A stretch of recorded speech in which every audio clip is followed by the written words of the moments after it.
8 साल का एक बच्चा 1 रुपए का सिक्का मुट्ठी में लेकर एक दुकान पर जाकर पूछने लगा, क्या आपकी दुकान में ईश्वर मिलेंगे? दुकानदार ने यह बात सुनकर सिक्का नीचे फेंक दिया और बच्चे को निकाल दिया। बच्चा पास की दुकान में जाकर 1 रुपए का सिक्का लेकर चुपचाप खड़ा रहा। ए लड़के, 1 रुपए में तुम क्या चाहते हो? मुझे ईश्वर चाहिए, आपकी दुकान में है। दूसरे दुकानदार ने भी भगा दिया, लेकिन उस अबोध बालक ने हार नहीं मानी। एक दुकान से दूसरी दुकान, दूसरी से तीसरी, ऐसा करते करते कुल 40 दुकानों के चक्कर काटने के बाद एक बूढ़े दुकानदार के पास पहुंचा। उस बूढ़े दुकानदार ने पूछा, तुम ईश्वर को क्यों खरीदना चाहते हो? क्या करोगे ईश्वर लेकर?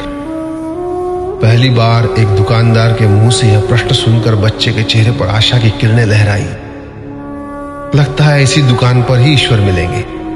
बच्चे ने बड़े उत्साह से उत्तर दिया, इस दुनिया में मां के अलावा मेरा और कोई नहीं है। मेरी मां दिन भर काम करके मेरे लिए खाना लाती है। मेरी मां अब अस्पताल में है। अगर मेरी मां मर गई तो मुझे कौन खिलाएगा? डॉक्टर ने कहा है कि अब सिर्फ ईश्वर ही तुम्हारी मां को बचा सकते हैं। क्या आपकी दुकान में ईश्वर मिलेंगे? हाँ मिलेंगे। कितने पैसे हैं तुम्हारे पास? सिर्फ 1 रुपया। कोई दिक्कत नहीं है, 1 रुपए में ही ईश्वर मिल सकते हैं।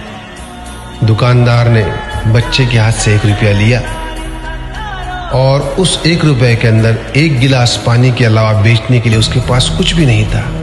इसलिए उस बच्चे को फिल्टर से 1 गिलास पानी भरकर दिया और कहा, यह पानी पिलाने से ही तुम्हारी मां ठीक हो जाएगी। अगले दिन कुछ मेडिकल स्पेशलिस्ट उस अस्पताल में गए। बच्चे की मां का ऑपरेशन हुआ और बहुत जल्दी ही वह स्वस्थ हो गई। डिस्चार्ज के कागज पर अस्पताल का बिल देखकर उस महिला के होश उड़ गए। डॉक्टर ने उन्हें आश्वासन देकर कहा, टेंशन की कोई बात नहीं है। एक वृद्ध सज्जन ने आपके सारे बिल चुका दिए हैं, साथ में एक चिट्ठी भी दी है। महिला चिट्ठी खोलकर पढ़ने लगी। उसमें लिखा था, मुझे धन्यवाद देने की कोई आवश्यकता नहीं है। आपको तो स्वयं ईश्वर ने ही बचाया है। मैं तो सिर्फ एक जरिया हूं। यदि आप धन्यवाद देना ही चाहती है तो अपने अबोध बच्चे को दीजिए, जो सिर्फ 1 रुपए लेकर नासमझों की तरह ईश्वर को ढूंढने निकल पड़ा।